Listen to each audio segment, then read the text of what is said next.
Chapter 4. And of Austria at the age of 46.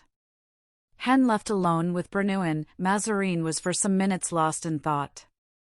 He had gained much information, but not enough. Mazarin was a cheat at the card table. This is a detail preserved to us by Brienne. He called it using his advantages. He now determined not to begin the game with D'Artagnan till he knew completely all his adversary's cards. "My lord, have you any commands?" asked Bernouin.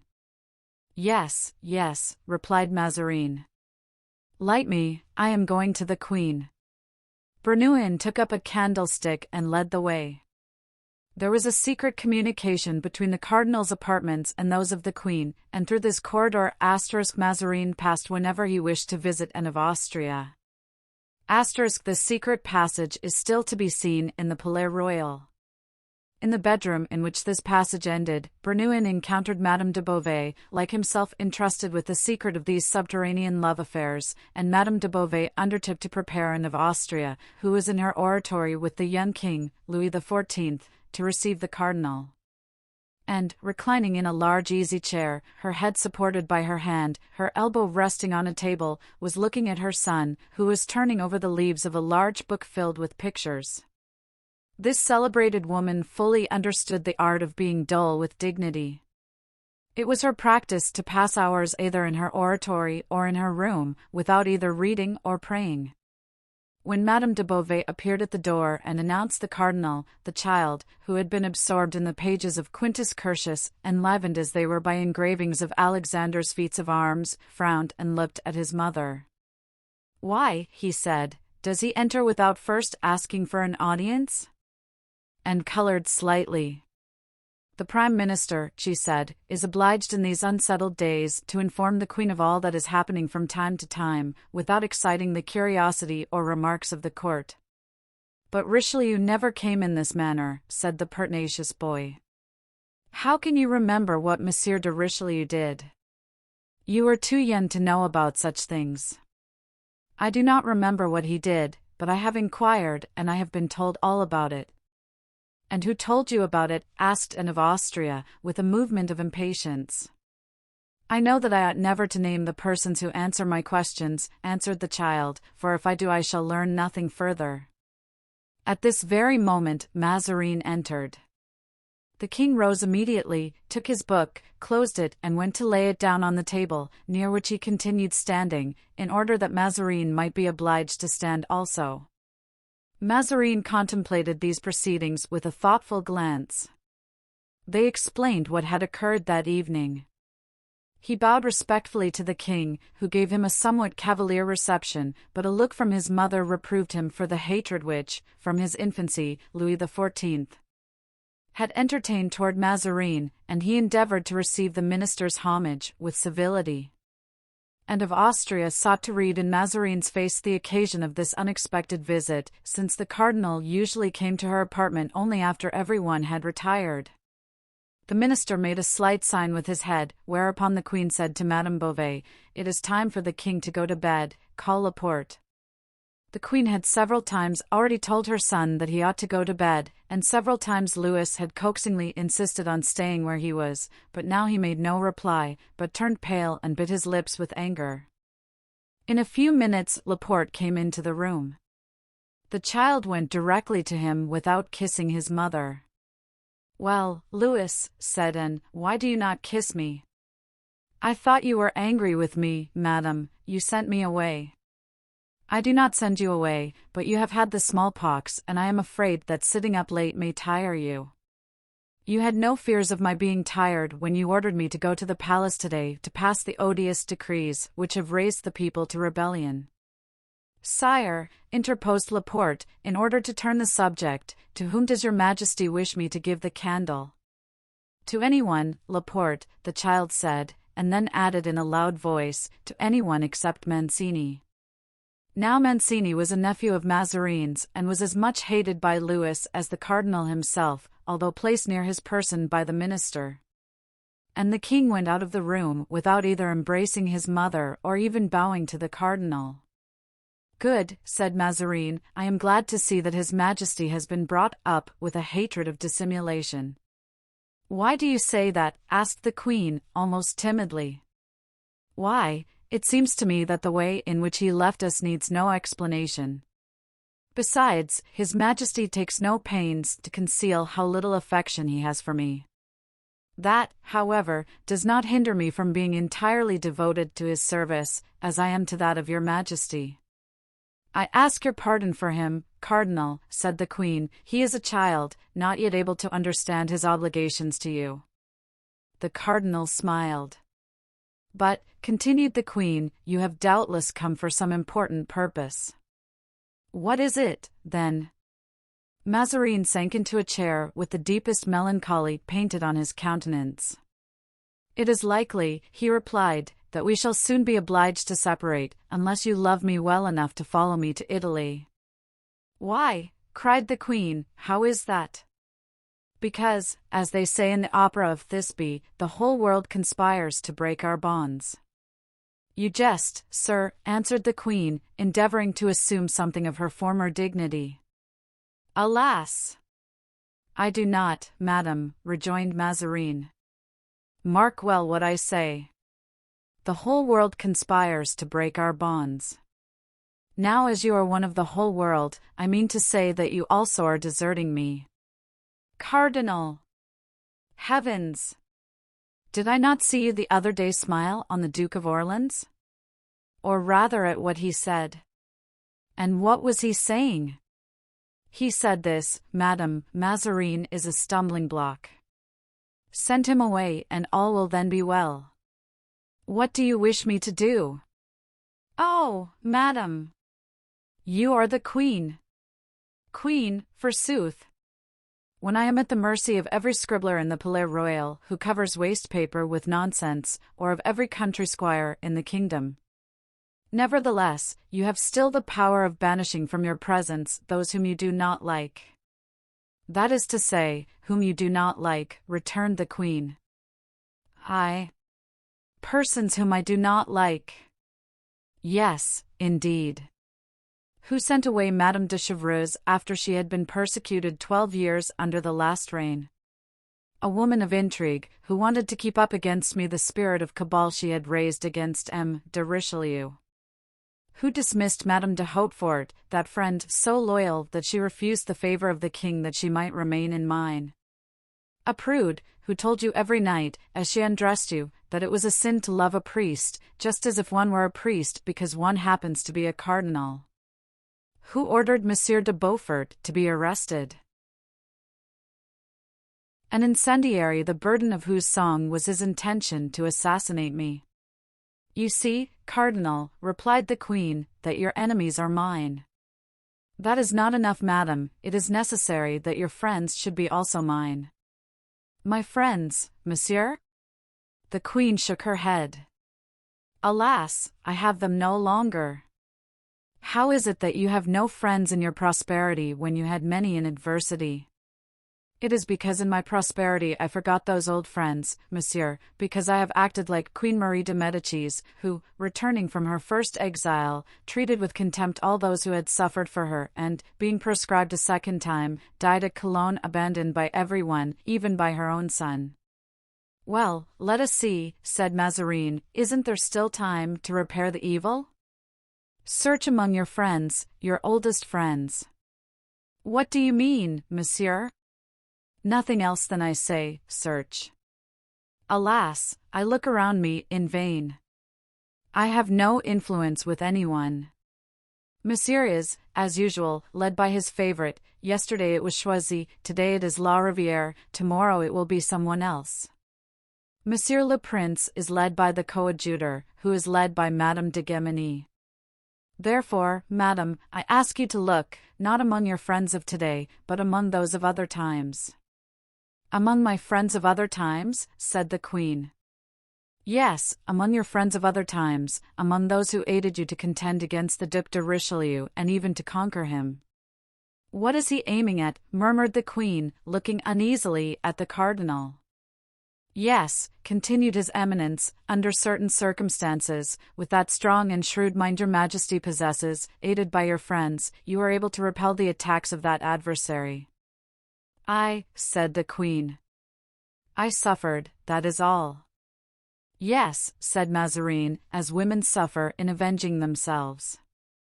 Come, let us come to the point. Do you know Monsieur de Rochefort? One of my bitterest enemies, the faithful friend of Cardinal Richelieu. I know that, and we sent him to the Bastille, said Mazarin. Is he at liberty? Asked the queen. No, still there, but I only speak of him in order that I may introduce the name of another man. Do you know Monsieur d'Artagnan? He added, looking steadfastly at the queen. And of Austria received the blow with a beating heart. Has the Gascon been indiscreet? She murmured to herself, then said aloud, D'Artagnan. Stop an instant, the name seems certainly familiar. D'Artagnan. There was a musketeer who was in love with one of my women. Poor young creature. She was poisoned on my account. That's all you know of him? Asked Mazarin. The queen looked at him, surprised. You seem, sir, she remarked, to be making me undergo a course of cross-examination. Which you answer according to your fancy, replied Mazarin. Tell me your wishes, and I will comply with them. The queen spoke with some impatience. Well, madam, said Mazarin, bowing, I desire that you give me a share in your friends, as I have shared with you the little industry and talent that heaven has given me. The circumstances are grave, and it will be necessary to act promptly. Still, said the queen. I thought that we were finally quit of Monsieur de Beaufort. Yes, you saw only the torrent that threatened to overturn everything, and you gave no attention to the still water. There is, however, a proverb current in France relating to water, which is quiet. Continue, said the queen. Well, then, madam, not a day passes in which I do not suffer affronts from your princes and your lordly servants, all of them automata who do not perceive that I wind up the spring that makes them move, nor do they see that beneath my quiet demeanor lies the still scorn of an injured, irritated man, who has sworn to himself to master them one of these days. We have arrested Monsieur de Beaufort, but he is the least dangerous among them. There is the Prince de Condé, the hero of Rocroi. Do you think of him? Yes, madam, often and often, but pazienza, as we say in Italy. Next, after Monsieur de Condé, comes the Duke of Orleans. What are you saying? The first prince of the blood, the king's uncle. No!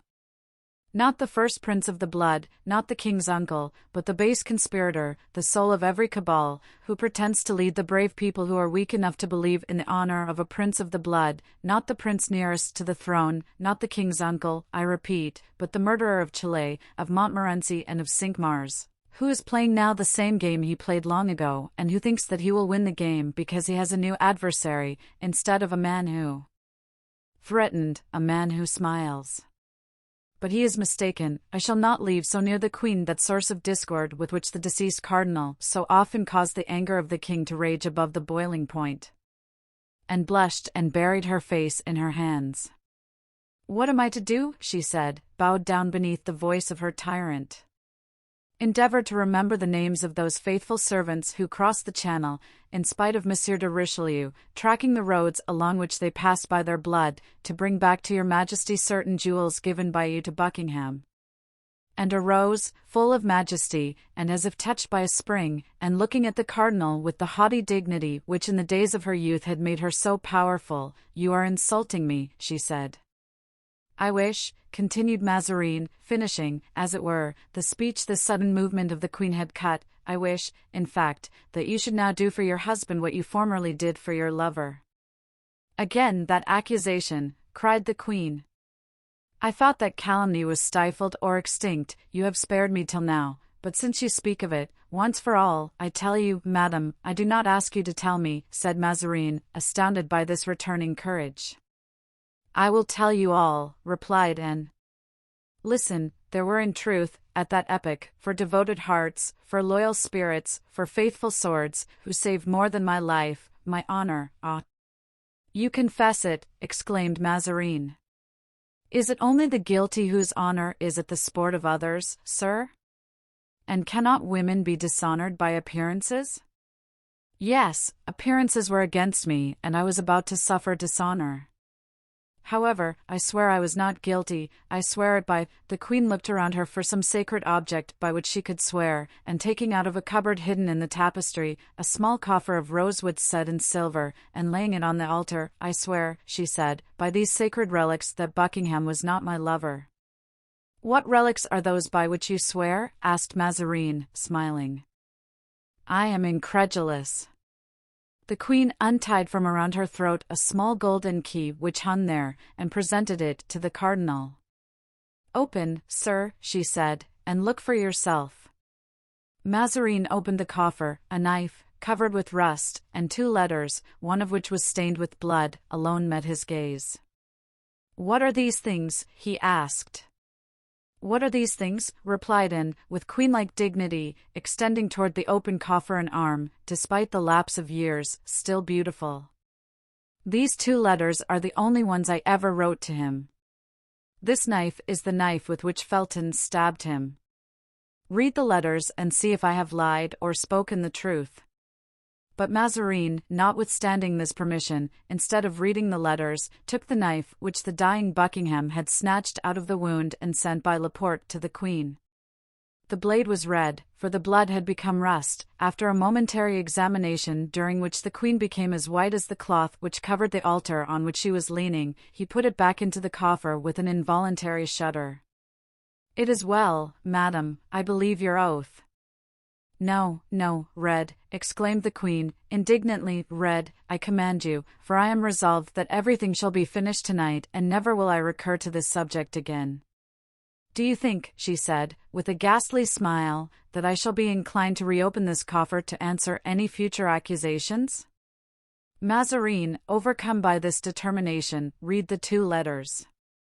In one, the queen asked for the ornaments back again. This letter had been conveyed by D'Artagnan and had arrived in time. The other was that which Laporte had placed in the hands of the Duke of Buckingham, warning him that he was about to be assassinated. That communication had arrived too late. It is well, madam, said Mazarin, nothing can gainsay such testimony. Sir, replied the queen, closing the coffer and leaning her hand upon it, if there is anything to be said, it is that I have always been ungrateful to the brave men who saved me, that I have given nothing to that gallant officer, D'Artagnan, you were speaking of just now, but my hand to kiss and this diamond. As she spoke, she extended her beautiful hand to the cardinal and showed him a superb diamond which sparkled on her finger. It appears, she resumed, that he sold it in order to save me another time, to be able to send a messenger to the Duke, to warn him of his danger. He sold it to Monsieur de Essarts, on whose finger I remarked it. I bought it from him, but it belongs to D'Artagnan. Give it back to him, sir, and since you have such a man in your service, make him useful. Thank you, madam, said Mazarin. I will profit by the advice. And now, added the queen, her voice broken by her emotion, have you any other question to ask me? Nothing, the cardinal spoke in his most conciliatory manner, except to beg of you to forgive my unworthy suspicions. I love you so tenderly that I cannot help being jealous, even of the past. A smile, which was indefinable, passed over the lips of the queen. Since you have no further interrogations to make, leave me, I beseech you, she said. I wish, after such a scene, to be alone. Mazarin bent low before her. I will retire, madam. Do you permit me to return? Yes, tomorrow. The cardinal took the queen's hand and pressed it with an air of gallantry to his lips. Scarcely had he left her when the queen went into her son's room and inquired from Laporte if the king was in bed. Laporte pointed to the child, who was asleep, and ascended the steps side of the bed and softly kissed the placid forehead of her son. Then she retired as silently as she had come, merely saying to Laporte, "Try, my dear Laporte, to make the king more courteous to Monsieur le Cardinal, to whom both he and I are under such important obligations."